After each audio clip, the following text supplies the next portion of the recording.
Hi all welcome back to our channel Madhuri vlogs 321. So ఈ వీడియోలో మనం 1 మినిట్లో ఎగ్ బజ్జీ ఎలా చేసుకోవాలో ఈ వీడియోలో చూసేద్దాం. ముందుగా ఎగ్స్ని అయితే బాయిల్ చేసుకున్నాను. ఇప్పుడు 1 కప్ వరకు శనగపిండిని అయితే తీసుకున్నాను. అందులో హాఫ్ టీ స్పూన్ వరకు కారం, ఒక హాఫ్ టీ స్పూన్ వరకు ధనియాల పొడి, సాల్ట్ అండ్ పసుపు వేసుకొని ఇప్పుడు వాము కూడా క్రష్ చేసుకొని దాంట్లో వేసుకోవాలి. తర్వాత ఇప్పుడు వాటర్ కొద్ది కొద్దిగా వేస్తూ పిండిని బాగా మిక్స్ చేసుకోవాలి ఉండలు లేకుండా. చూడండి, పిండి అయితే ఈ కన్సిస్టెన్సీలో ఉండాలి, అప్పుడు బజ్జీలు అంటే పర్ఫెక్ట్గా వస్తాయి.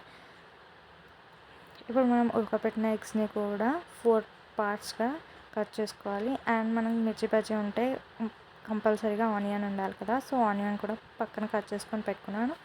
ఇప్పుడు ఎగ్స్ని అయితే శనగపిండిలో ముంచి ఆయిల్లో వేసుకుంటే మన ఎగ్ బజ్జీ అయితే రెడీ. సో మీరు కూడా ఇలా తప్పకుండా ట్రై చేయండి.